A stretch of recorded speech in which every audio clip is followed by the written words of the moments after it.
started. I want to thank everyone who's joined us today. We hope you'll find the session informative. Let me just very briefly introduce the panelists who are on the webinar today. As Scott mentioned, I'm Phil Karter. I've focused on tax controversies and litigation for about the last 30 years, including a large number of disputes involving partnerships, and particularly TEFRA partnerships. We have Scot Kirkpatrick in our Atlanta office, who is my go-to business and estate planner extraordinaire. In his line of work, he deals with a large number of family partnerships and small businesses organized as partnerships or LLCs. Third person we have on the call today is Katherine Jordan, who comes to us from the United States Tax Court, and who has also worked a good deal with partnerships in the tax controversy area and litigation stage. Katherine also deals with international aspects of partnerships. And then lastly, we have Reid Barrineau, who you heard a moment ago, and he's kind of our jack of all trades, working in both planning on the partnership and corporate side and in controversies on those areas. Okay, so I started practicing as a tax lawyer. Katherine, if you want to go to the next slide, please. The year TEFRA came into effect in 1982. And all I can say is that I hope they don't put me out to pasture like they now have TEFRA. Actually, TEFRA was designed to help the IRS simplify audits by consolidating partnership audit procedures. It hasn't quite worked out the way Congress or the government intended, and you can see some of the reasons why. The most important, perhaps, is that taxes have to be collected from the partners, who are sometimes hard to track down or to collect from. And the proceedings can also become rather unruly because of the rights of partners to participate in the partnership proceeding. And I think you'll see from the discussion today that the solution crafted to replace TEFRA may actually have been like pouring gasoline on a fire. After you've had the pleasure of reading through almost 300 pages of regulations, what you find is that the regime designed to replace TEFRA is something of a hot mess. But like it or not, it's here, and the partnerships and partners have to be prepared to deal with it. And because, as you'll see, proactiveness instead of reactiveness is going to be an absolute essential. And what no advisor wants to hear from a client is, how come you didn't warn me, or how come you didn't prepare me? So perhaps we can further that process a little bit along. So who's affected by the BBA? Well, in one way or another, just about every partnership will have to deal with it. Now, some will have it easier than others based on certain factors like the partners who make up the partnership, certainly the type of business entity that, or individual, as the case may be, that is a partner in the partnership is going to have a lot to do with the complexity of this, as you'll hear in a few moments. Transition in ownership is another factor that's going to weigh heavily under the new law. The degree of equanimity or contention among partners is also going to be a particular factor, and agreements are going to have to be structured to take into account those partnerships that get along versus those perhaps where there's some more likely to be some differences of opinion. The nature of the partnership's business, particularly with regard to the type of income that it generates, will be a key factor under the new law, and also the risk of audit adjustments based on that business. I mean, is this a partnership that engages in the type of business that is under closer audit scrutiny? So partnerships also, a point to mention is that they won't be able to ignore the ongoing existence of the TEFRA regime for pre-2018 years. So it's not quite in the scrap heap yet, at least until the statutes of limitations expire for tax years up to 2017. Scott? Yeah, let's move right on to common examples, if you will. I'm sure all of you have clients who are like the folks on the left, a little bit more Ozzie and Harriet, and then there are some that are perhaps a little harder to corral together.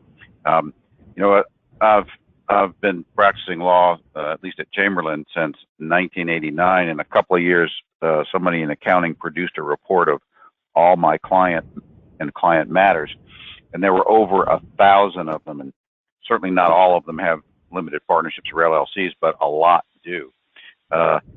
No matter what form of partnership you're doing business as, LLCs, FLPs, limited liability, limited partnerships, and et cetera, those are the kind of entities that are going to be affected by these changes.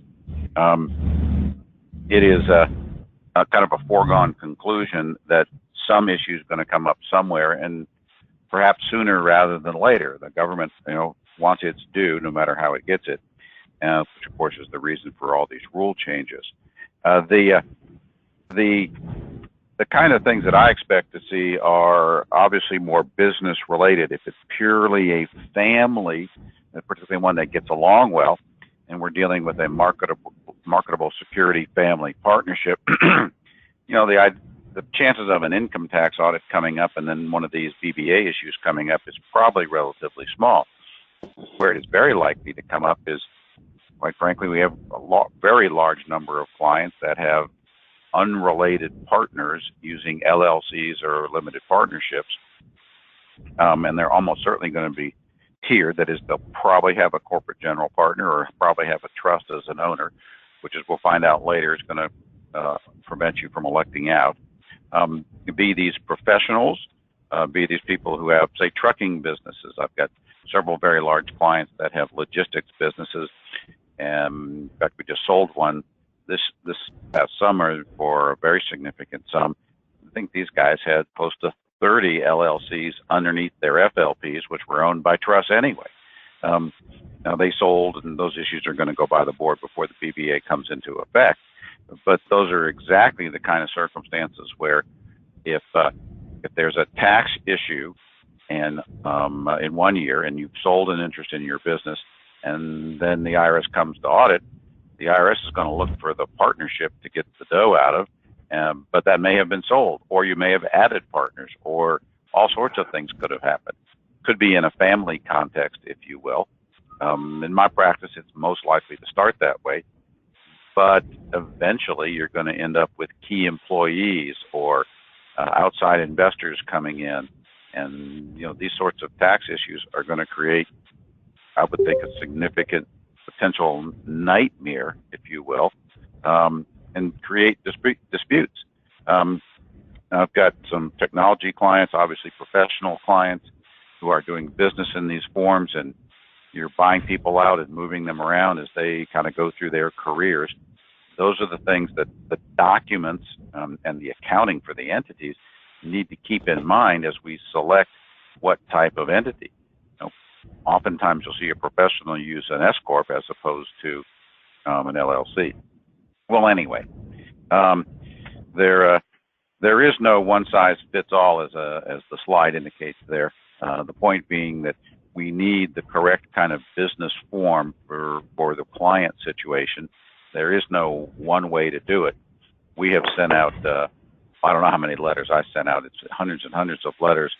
I think I did that early in the fall, and I've gotten a fairly significant response back from the clients who said, put me on the list, and we're basically going to start creating the specific language for the amendment to the LLCs and partnership documents. So I think that kind of wraps up. Let's go on to the next slide. Thanks, Scott. My name is Katherine Jordan. As Phil mentioned, I'm an associate with Chamberlain Hrdlicka, and I've been looking a lot at these BBA provisions since they came out in 2015 and since the regulations were issued earlier this year. As you can see from this slide, TEFRA and the BBA are quite different. Under both regimes, the IRS audits partnerships, but that's where the similarities end. Under TEFRA, once the IRS was finished auditing the partnership, it would allocate the tax due to each partner it deemed responsible for a portion of the partnership tax. And it would calculate the tax at the partner level, including individual tax attributes and individual ordinary income or capital gains rates. That has completely changed under the BBA.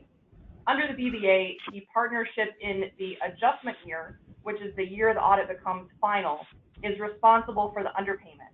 And because it's the partnership that's responsible, there is not an allowance for calculation of tax due at individual rates for each partner. the BBA defaults to calculating the tax due at the highest rate in effect for the audit year, be they individual or corporate. What that means is that currently the highest individual or corporate rate is the highest individual rate of 39.6%. And that has the effect of calculating the tax due for individuals at the highest rate, even if they have a lower individual income tax rate, ordinary income, or a capital gains rate, which is lower than the highest ordinary individual income tax rate. Additionally, C corporations will find themselves taxed at 39.6% rather than 35%. Another significant difference between TEFRA and the BBA is that under TEFRA, partners and partnerships had wide abilities to participate in audits and represent the partnership. The tax matters partner was the main point of contact between partnerships and the IRS, but notice partners were also allowed to participate and receive communications from the IRS. The Bipartisan Budget Act does away with notice partners entirely and replaces the tax matters partner with the partnership representative, who is the sole point of contact between the IRS and the partnership. The partnership representative has wide latitude to bind the partnership. And if anybody on the call is a fan of Lord of the Rings, you should think of the partnership representative a lot like the One Ring from Lord of the Rings. Because if you have a bad partnership representative, that partnership representative can do very heavy damage to the partnership. The partnership representative is appointed on each annual return. What happens if you don't appoint a partnership representative? The IRS gets to appoint it for you. And I don't know of many partnerships who would want the IRS to be able to choose who is representing them. Additionally, the partnership representative is almost unremovable once appointed. Unlike the tax matters partner, who can be appointed and removed fairly easily, and who represents the partnership for all tax years, the partnership representative is an annual election that is very difficult to change. The regulations give an example that if a partnership appoints partnership representative A to represent the partnership during tax year 2018, and partnership representative B to represent the partnership during 2019 and 2020, a later audit of 2018 will still have the effect of having partnership representative A represent the partnership during the audit. So a later appointment of a different partnership representative does not remove the previously appointed partnership representative. For this reason, we strongly suggest that partnerships use an entity partnership representative, because the entity partnership representative allows the appointment of what's called a designated individual. And the designated individual is much easier to remove and replace than the partnership representative. Additionally, because the Bipartisan Budget Act does away with notice and participation rights, partnerships will have to contract to require the partnership representative to effectively allow them to participate in any audit before the IRS. And then finally, because the partnership representative may be assuming some contractual liabilities, a partnership representative may require indemnification for its actions or be unwilling to serve. Treasury has described this as vesting power back in partnerships, but that's a little bit of a misnomer, because the default is that the partnership representative has wide authority, and it provides a reason why partnerships need to amend their partnership agreements, or LLCs need to amend their operating agreements in order to provide for contractual protections against the partnership representative's authority. Unfortunately, the proposed regulations do say that the IRS will not be bound by any limitations on the partnership representative's authority in the partnership agreement. Just a point about that. So just because the IRS doesn't necessarily follow what the parties agree to, that doesn't mean there aren't contractual rights of action by partners against other partners or against the partnership representative if the partnership representative acts in a manner that is contrary to what the agreement provides. So notwithstanding the IRS's own respect of the arrangement, the contractual arrangement, it's still important as among the parties to clearly define what those rights are going to be and the limits on those rights. Yeah, this is Scott. I couldn't agree more with Phil. The time to decide these issues is when you're doing the deal. Now, there'll be a lot of amendments to pre-existing documents, but this will be a point to negotiate going on down the road because we're going to be faced with a partnership audit at some level. So particularly if there are non-family members or key employees or whatever in these deals, we need to have these provisions in the document to deal with the tax issues.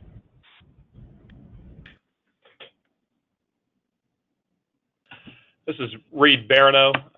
Some of you may have heard me speak earlier. I work primarily with Scot Kirkpatrick here in Atlanta. And I wanted to touch on how clients can potentially avoid this issue. So the general rule of the new Bipartisan Budget Act and these partnership audit rules is that all determinations are made at the partnership level. And right below that, section 6221B, there's an opt-out provision.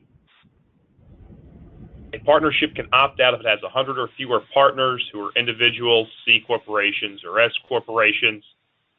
And the proposed regs further expounded upon that and specifically said that partners who are another partnership, so our tiered partnership structures, a partner who is a trust, a disregarded entity, or a nominee are not eligible partners. And in the determining the 100 partner limit, for instance, the regulations mention the S corp. You look at the number of K1s issued. So if a partner is an S corporation and there would be 4 shareholders of the S corporation, you have the S corp itself counts as 1, and then each of the additional shareholders count. So you can easily see potentially how the number of partners you get can increase very quickly depending on whether there is a C or S corporation or particular S corporation partner. And as I said earlier, many existing structures are going to be ineligible to opt out. As Scott deals with regularly, there are other reasons why the ownership structure may be what it is. There may be an estate planning motivation where the partnership interest is owned by a trust, or if there is a tiered partnership structure in a family limited partnership. So you may be unable to opt out. However, the consensus opinion at this time is if you are able to opt out, opting out is the way to go. The goal of the Bipartisan Budget Act is to make revenue collection easier for the IRS. So our general thoughts are, don't make it easier for the IRS. If you can elect out, elect out. Everything in this new audit regime is designed to make it easier for them to assess and collect taxes. And one thing you'll need to address, though, again, and this may be in some of the existing agreements, is how, if you opt out of the new partnership audit regime, how exactly things are going to be handled if you opt out, such as who's going to bear the cost of an audit. Will each partner bear that themselves? Will the partnership pay for defense costs, that sort of thing? Next slide. Yeah, we're on that now. Okay, if you can't opt out, there are still other elections. One of them being the push-out election under Section 6226. So, as I said, the default rule is that items of gain or loss and tax are determined at the partnership level. The push-out election allows the partnership to elect to push out that liability to the individual partners for the reviewed year. So we're going to use these concepts of reviewed year, adjustment year. Reviewed year is going to be the actual year under audit. Adjustment year is going to be the year in which the auditor is going on. So if you're having an audit of the 2019 return in 2021, 2019 is going to be your reviewed year. 2021 will be your adjustment year. The regulations specify how and to make the election and what has to be included with the election. And it's just kind of some formal requirements, nothing particularly complicated there. However, you should know that even if the partnership makes the push-out election, it still has some obligations to provide the push-out partners with certain statements and provide those to the IRS. So just because your partnership makes a push-out election does not mean the partnership is absolved of any obligations at that point. Next slide. I think it was Phil or Katherine touched on earlier the modification procedures, particularly rate modification in this new regime. One of the pitfalls that they've really placed in there, really more of a landmine, is rate modification, where if an adjustment is made, it's made at the highest rate under sections 1 or 11. And as someone was saying earlier, you could effectively have, based on an adjustment, a partner could go from paying tax on an item of long-term capital gain at, say, 15% to currently 39.6%, and I think there's even a provision in one of the proposed tax reform plans that includes a kind of a bubble bracket of about 45.6. So you could, as you can see, you can easily double to triple the economic impact of an adjustment under Section 6225. So partnership really needs to pay attention and make sure that modifications are timely requested so that the effect of the adjustment isn't multiplied through rate increases. And we're actually go ahead, Phil. Sorry, I was just going to jump in. I just want this to sink in a little bit because, first of all, the modification procedures, I think it's fair to say, are among the most complicated and convoluted of the proposed regulations. But the bottom line is, imagine, for example, that you're involved in a real estate partnership and there's a valuation question that comes up on audit, which has an impact on, for example, the amount of capital gain reported, and there's a proposed adjustment based on that, the IRS's own valuation to adjust that capital gain, and it's long-term capital gain. You know, under the current regime, that would pass through at the much preferred capital gains rates. What Reid and Katherine and the rest of us are saying here is that absent any effective action to effectuate modification procedures, which are complex in their own right, you're going to be turning a tax that might be taxed at a 22.6% rate all the way up to 39.6% or higher. And we haven't even talked about the implications on the state tax side, because states still have to catch up on this. But if the tendency is to mimic what happens on the federal side, you could be looking at a tax rate applied to an adjustment that is far, far in excess of what it is under the current law. Exactly. I think this is probably, Phil, in our discussions, we think one of the biggest potential landmines in this legislation. And it's really something that you have to pay attention to and stay on top of, because it'd be one of those things during the audit process that if you miss could just be, as Phil said, exceptionally costly. And because of that, it's probably something you want to directly address in any amendments to partnership agreements. You probably want to contractually provide for that a modification is going to be requested to ensure that this doesn't happen, and that duty is affirmatively placed on the partnership representative. Next slide. Yeah, again, we go back to the push-out election here about the liability being pushed out in some later year. You know, again, say we're in 2021 and we decide that we make a push-out election and the obligations are pushed out to the reviewed year partners, or who were the partners in 2019. So we have this dilemma. You know, as you can understand, there may be competing interests. In some of these family entities, the partnerships, the interests don't turn over. However, in some operating entities, they turn over with regularity. So we're going to have somewhat of a two competing interests between the reviewed year partners and adjustment year partners, and what their obligations are going to be to one another. Another consideration you have to make here is the cost of the push-out election. As the slides indicate, there's an additional 2% interest on deficiencies.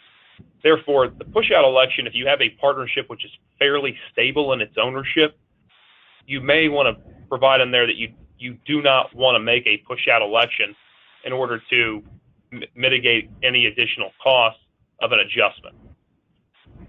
So here's a perfect example where a contractual provision can save everybody money by effectively adopting the push-out effect, but keeping it in the partnership for a deficiency. You can save that 2% interest. If you don't address it, however, you don't have that option. These are all the types of things you have to consider because they're not changes you can realistically make after the fact.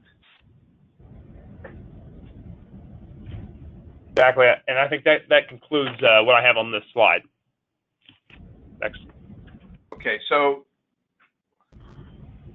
look at the implications here, particularly in the absence of contractual provisions to address. And I know that's been a mantra I've kept repeating here, but you can see, number one, you can effectively bear the cost. A current partner can effectively bear, or all current partners can effectively bear the cost of former partners. That's first of all. You have these adjustments that will be taxed at much higher rates, potentially, than more favorable rates such as long-term capital gains or qualified dividends through a very Byzantine process. Third, you're likely to have very little say over what the partnership does or how it defends an audit unless you plan in advance by provisions in the agreement that either require the partnership representative to undertake certain actions or to prevent them from undertaking those actions. And then on the other side, even partners in the existing partnership have interests to protect, such as in the case of refunds, because if you're a partner that leaves the partnership and in the audited year, in the reviewed year, to use the correct terminology, a refund ultimately is determined to be due the partnership. If you don't account for that in advance and you leave the partnership, you don't get it. The folks who replaced you get it instead. So once again, it's not all a one-way street. I mean, there are interests that former partners have, and there are interests that current partners have, and they don't always align completely. You want to go to the next slide? Okay, so the point of all this is that negotiations and partnership agreements just got a lot more complicated because the business deal has gotten more complicated in the case of a partnership tax audit that can have meaningful consequences, particularly in the case of a large adjustment. So there are all kinds of provisions that have to be reviewed, discussed, agreed upon, and as noted earlier, one partnership is different from the next, at least to varying degrees. So if you're a draftsperson of these agreements, the trap you want to avoid is to just use cookie-cutter language for each transaction. This isn't just about putting in the type of boilerplate language we're all used to seeing with respect to special allocations, substantial economic effect under Section 704. So while obviously there'll be some overlap from one transaction to another, the enormous power vested in the partnership representative to bind the partners requires a lot more thoughtfulness about the issues that have been raised today. Now, you want to go to the next slide? So here's an example. How do partners protect themselves from being damaged by partnership activities giving rise to adjustments they had nothing to do with? And we must think about how to contractually provide for these safeguards. And this is a good time to point out that the interests of current partners, former partners, and even the partnership are not always aligned. So as advisors, it's important to remember who you represent and what you're trying to accomplish for that particular client. And for clients, your position is going to bear on what's important to you. Are you likely to be selling your interest and be a former partner at some point? Are you likely to be acquiring an interest? So depending on the position you're in, you're going to have different needs. And that's why it's important to thrash all these things out or to hash all these things out in advance. As noted in the last bullet point here, a partner likely to dispose of his, I've really just said this, to dispose of his interest has a very different point of view than a partner who's coming in. But there's a level of due diligence that is going to have to be enhanced because we're going to have to deal with issues that partners have not really had to deal with before. Katherine? Yeah, as Reid discussed, partnerships who are eligible to opt out will definitely want to try to retain that eligibility. The partnerships may want to consider whether they want to restrict new partners in order to maintain the ability to opt out. And ineligible partnerships may also want to consider whether they should restructure in order to obtain the opt-out ability. Additionally, because the default under the BBA is to stick partnership with the tax liability, partnership agreements should consider whether to treat a payment of the tax by the partnership as an offset against the distribution to partners, or provide for some kind of holdback of distributions to cover potential future liabilities. Not every agreement is going, or sorry, not every audit is going to result in the right partners paying the right tax. So partnership agreements should provide for the allocation of tax among partners who do not get indemnified by former partners. And then finally, partnership agreements definitely need to have enforcement provisions in place to make sure that the contractual provisions are actually effective in getting former partners to pay the tax due and making sure that tax is paid at a lower rate. And I wanted to pick up on one thing Katherine said about some of the planning. One provision that we've discussed and that we think may be appropriate in some of these agreements where you were attempting to maintain your eligibility to opt out is a provision similar to what many of us are used to seeing in an S corporation shareholders agreement, that no shareholder will take any action which will cause the corporation's S election to terminate. Similarly, a provision like that may be appropriate to have in there, that no partner will take any action which would cause the partnership's eligibility to make, or would terminate the partnership's eligibility to make the opt-out election. Again, if that's very important, one of those provisions is a must-have in the agreement. If you can't opt out and you have to name a partnership representative, this is probably going to be one of the bigger considerations the client has to make with respect to this new audit regime.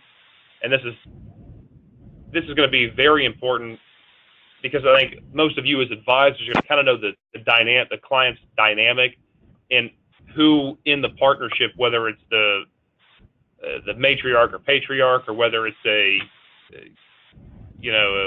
one of the children who's also a partner, who is going to have that ability to kind of manage the competing interests and kind of do what's best for the group, get everyone on the same page.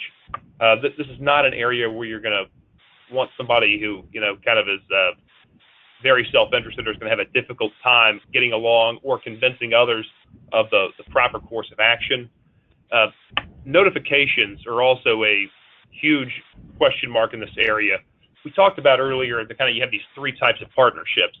Well, for a number of Scot's clients where, grandma and grandpa own the partnership and children and grandchildren have various interests, you may not be as concerned about notification where, everybody trusts grandma and grandpa to make whatever decisions are best for the family and for business, or that sort of closely held, leave it to beaver type family arrangement.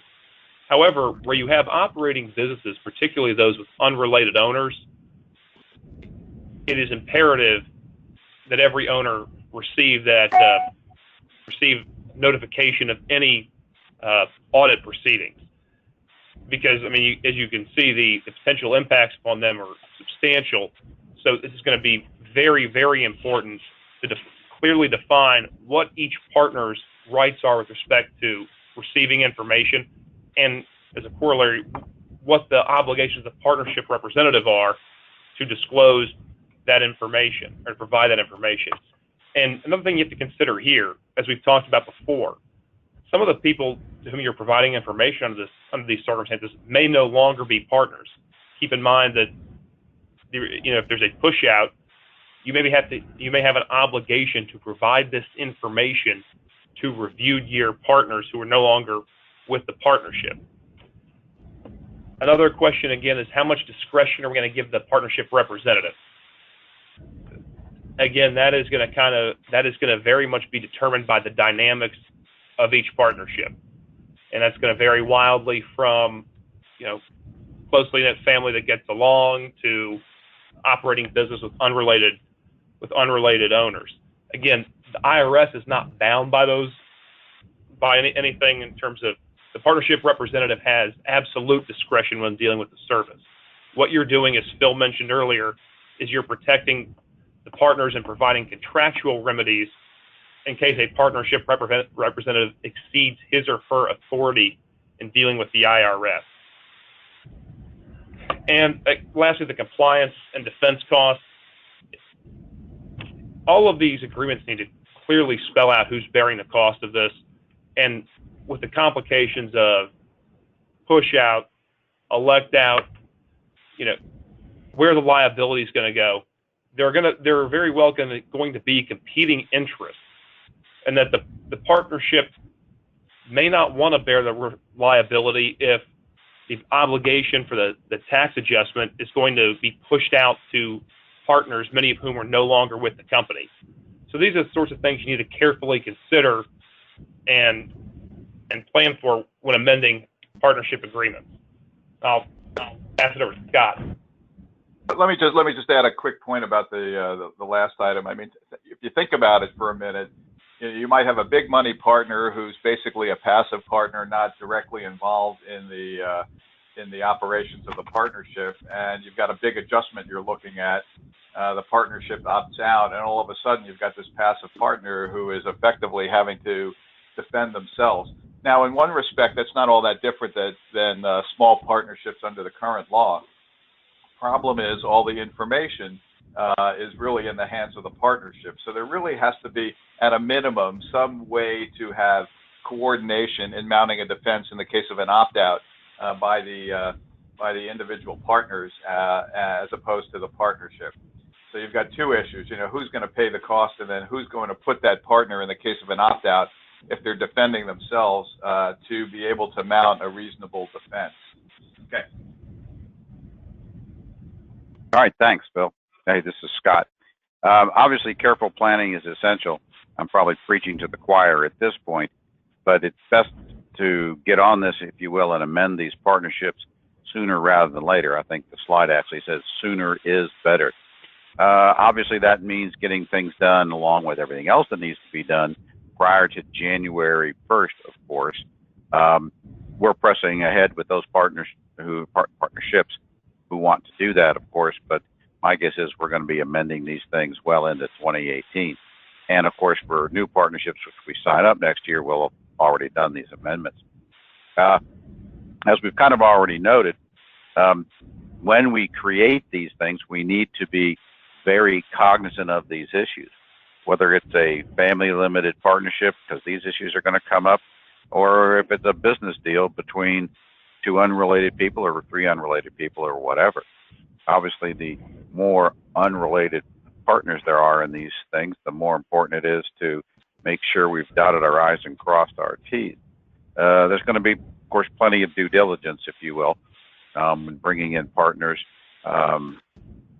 particularly if you're bringing in an entity level type partner, as you won't be able to opt out. Anyway, opting out, as it says at the very bottom there, it requires an annual election for the partnership. So again, I'm preaching to the choir, I know, but thinking about these things, similar to the way you probably think of things for a buy-sell agreement for a corporation, particularly an S corporation, it's just going to have to be thought through. Next slide. Okay, so, I mean, let's all be realistic here. We've got tax reform proposals that are literally changing every day. So there's a lot of uncertainty about what rates are going to be, how they're going to be applied, and whether this is even going to pass, and if it does, what form it will take. Some of you may know that one of the provisions in, I believe it's the House bill, and maybe the Senate bill also, refers to the potential for a preferred rate for certain types of income that are passed through from partnership LLCs and the like. However, there's a distinction to be drawn between pass-through income and loss partnership that is reported and accepted by the service and adjusted to partnership returns. We're talking today about the adjustments. So if for example, if a higher rate, a 39.8% rate is applied, it's applied to the amount of the adjustment. So on one hand, it's interesting, and I don't think Congress has really thought it through all that much. you've got a proposal to give a pass-through, basically an additional advantage by cutting rates for income that comes out of that pass-through. On the other hand, you're penalizing partners who participate in these arrangements by jacking up the rate potentially for any adjustments that are made. So it's certainly going to keep the accountants busy. Anyway, to get back to the point about not to mention lawyers, right, where we're drafting these agreements. So there's no question that people need to be thinking about this, or should have been already. People need to be acting on it. There's absolutely no question. But let's be realistic. It's now approaching Thanksgiving, and the likelihood that a lot of these are going to be in place by the end of the year is pretty low. So realistically, if you want to bind a partner who leaves the partnership before the new amended agreement is signed to bind them, it really has to be done at least by that point. If you think about it, you can't push out a liability to a former partner if that partner was not party to agreement. There's no contractual relationship that binds them in that regard. So if you have the type of partnerships where the partners are coming in and transitioning, and if you don't have restrictions on sale where you can affect the timing of that, that really needs to be in place, whether it's before January 1st or after. It certainly should be in place before you've got a partner that departs, because they're out of the mix then. Now, on the other hand, they may also be out of the mix to get any refunds that are due the partnership, but it's important to be thinking about that and trying to get an agreement in place if that's your likely situation. Similarly, the second point is you're either forming a partnership or you are bringing in new partners. You heard earlier in this conversation that if at all possible, the best thing partnerships can do under the BBA is choose to make it not applicable by opting out.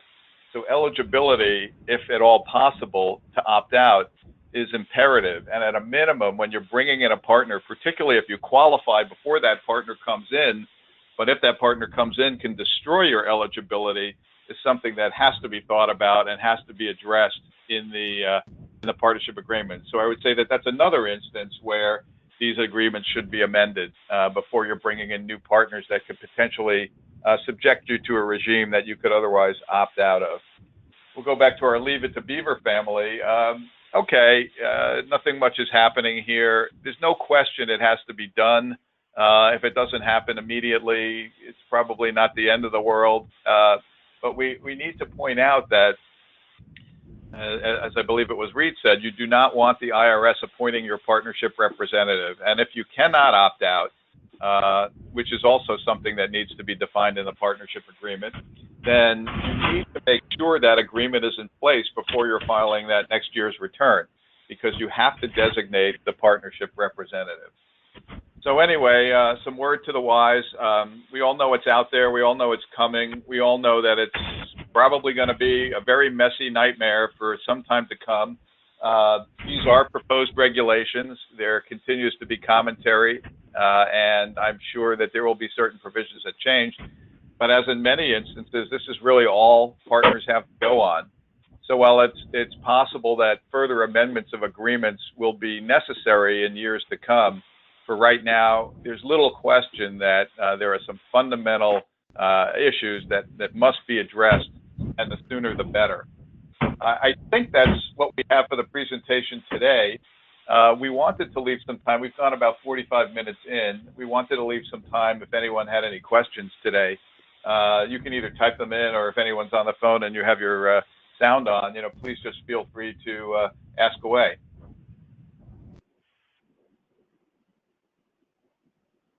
Don't be shy. Nobody? It all makes perfect sense. Absolutely. That's why I memorized it.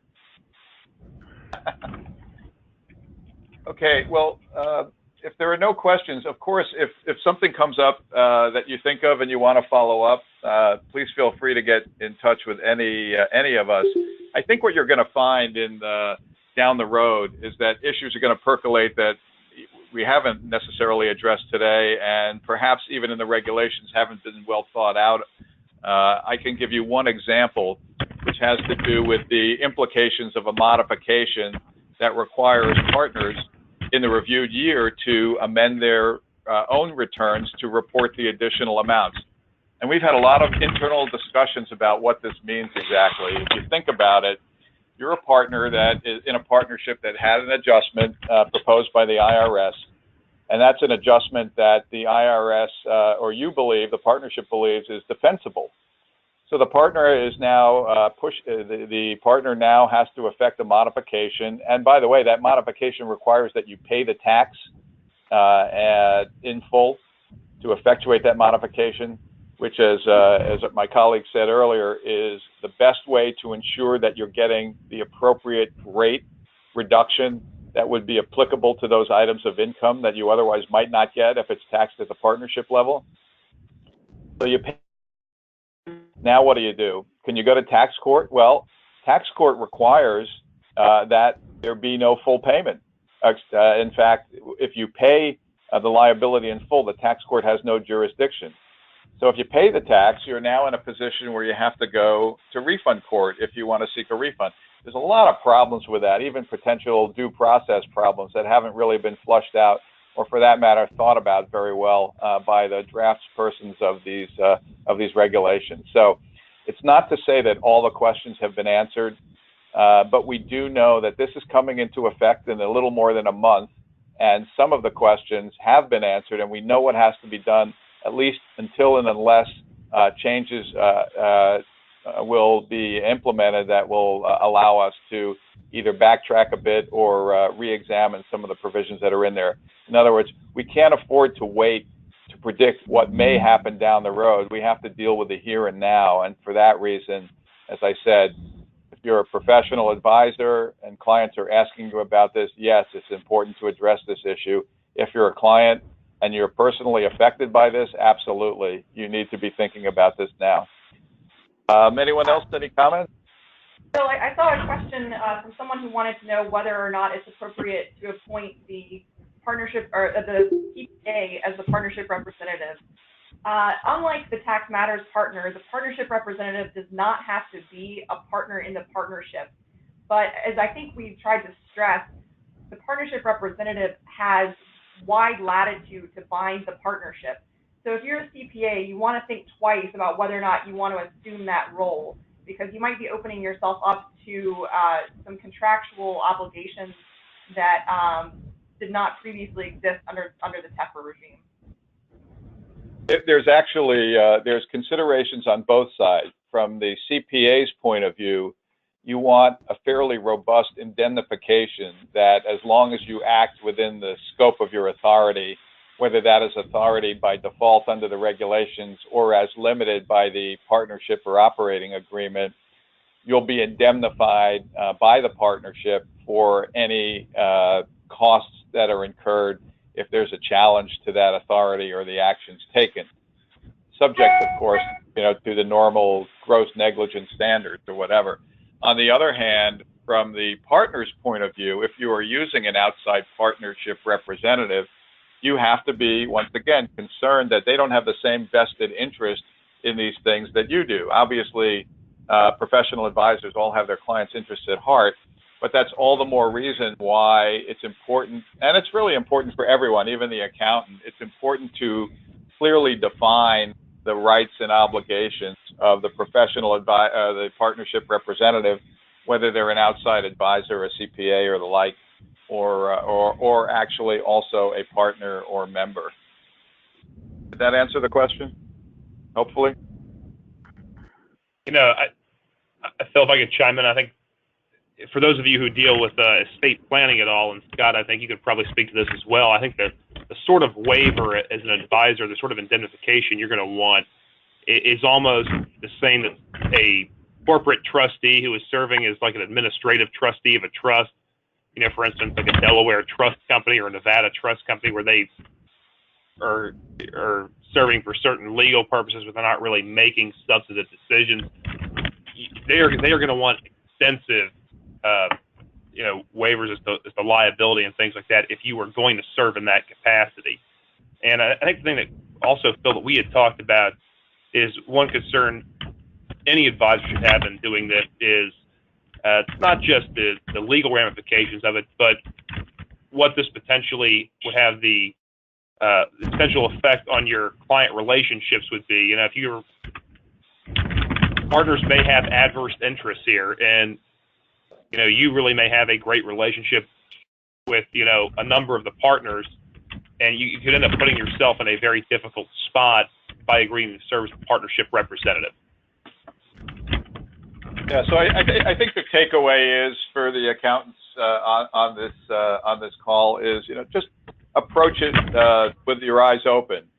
Those are some of the dynamics that can complicate the client relationship. The client may want you to do it because they don't have anyone else to turn to, or you're a trusted advisor, and that's all fine. But understand that there are complications that can arise from that. Sometimes the better alternative is to have a partner performing that role and have the trusted advisor acting as a trusted advisor who doesn't have the legal obligations necessarily and the potential exposures that they otherwise might if they're actually the partnership representative. But again, you know, there are certain instances, small partnerships or the like, where, you know, these implications are not as significant. So, but as a general rule, I would say just be wary if a client is asking you to perform that role, and make sure that the adequate protections are in place, both for you and for the client. The point being that the more clearly defined these rights and obligations are, the better off everyone will be.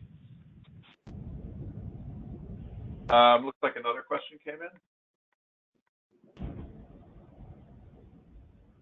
Are there any articles you can recommend or issues to deal with regarding partnership agreements and purchase and sale agreements of partnership interests?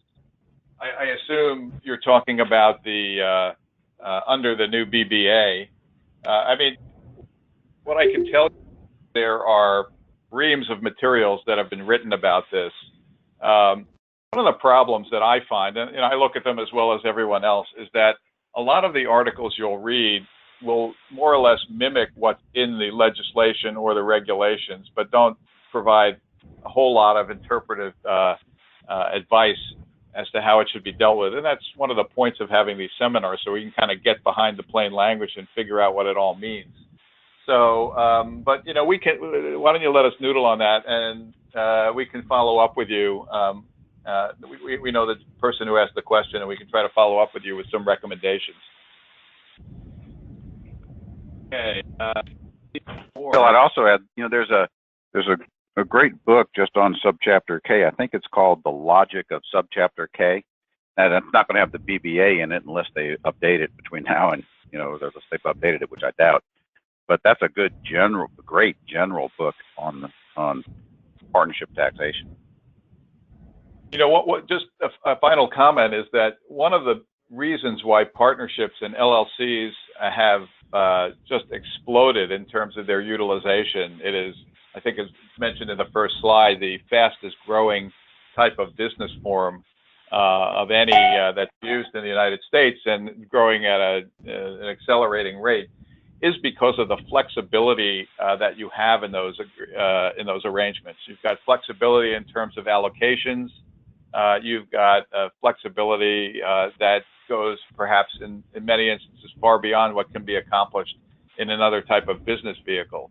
And the point of all this is that now you've got other issues that you can have some flexibility with in terms of contracting for them and providing for them that deal with this specific issue, which somewhere along the lines many partnerships will have to address.